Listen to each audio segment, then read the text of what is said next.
देखते हैं। विश्व में निम्नलिखित में से कौन सा देश पाम तेल का सबसे बड़ा उपभोक्ता है?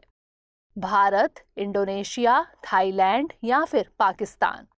इसका सही जवाब है ऑप्शन बी, इंडोनेशिया। हाल ही में इंडोनेशिया ने घोषणा की है कि वह कुकिंग ऑयल की घरेलू कमी को कम करने के लिए पाम ऑयल और इसके कच्चे माल के निर्यात पर प्रतिबंध लगाएगा।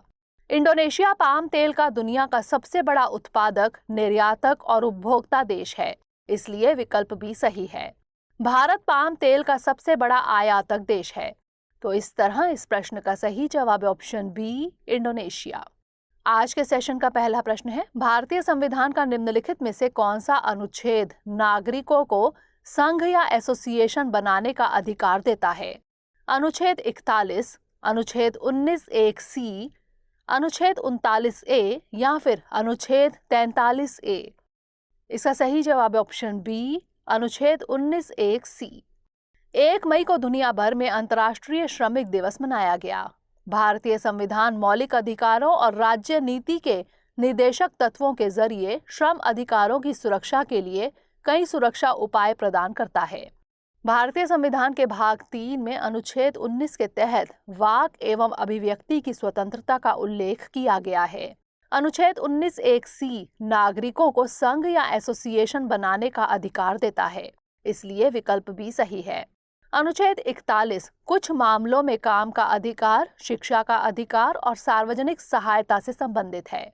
अनुच्छेद 39(a) समान न्याय एवं निशुल्क कानूनी सहायता से संबंधित है और अनुच्छेद 43(a) उद्योगों के प्रबंधन में कर्मचारियों की सहभागिता से संबंधित है।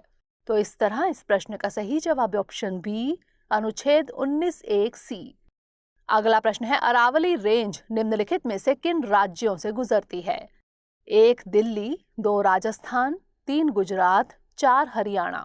नीचे दिए गए कूट का प्रयोग कर सही उत्तर चुनिए। केवल 1 और 4, केवल 2 और 3, केवल 2, 3 और 4 या फिर 1, 2, 3 और 4? इसका सही जवाब ऑप्शन डी, 1, 2, 3 और 4। गुरुग्राम में स्थित अरावली रेंज में जंगल सफारी विकसित करने के प्रस्ताव का वन्यजीव और प्रकृति प्रेमियों ने स्वागत किया है। अरावली रेंज विश्व के सबसे पुराने वलित पर्वतों में से एक है, जो अब एक अवशिष्ट पर्वत के रूप में है। अरावली रेंज गुजरात के हिम्मतनगर से दिल्ली तक लगभग 720 किलोमीटर की लंबाई तक फैली हुई है। यह रेंज हरियाणा, राजस्थान, गुजरात और दिल्ली से होकर गुजरती है, इसलिए विकल्प डी सही है। तो इस तरह इस प्रश्न का सही जवाब ऑप्शन डी, 1, 2, 3 और 4। अगला प्रश्न है, निम्नलिखित में से कौन सा संशोधन केंद्र शासित प्रदेश दिल्ली को एक विशेष दर्जा देता है? 69वां संशोधन अधिनियम, 74वां संशोधन अधिनियम, 71वां संशोधन अधिनियम या फिर 65वां संशोधन अधिनियम? इसका सही जवाब ऑप्शन ए, 69वां संशोधन अधिनियम।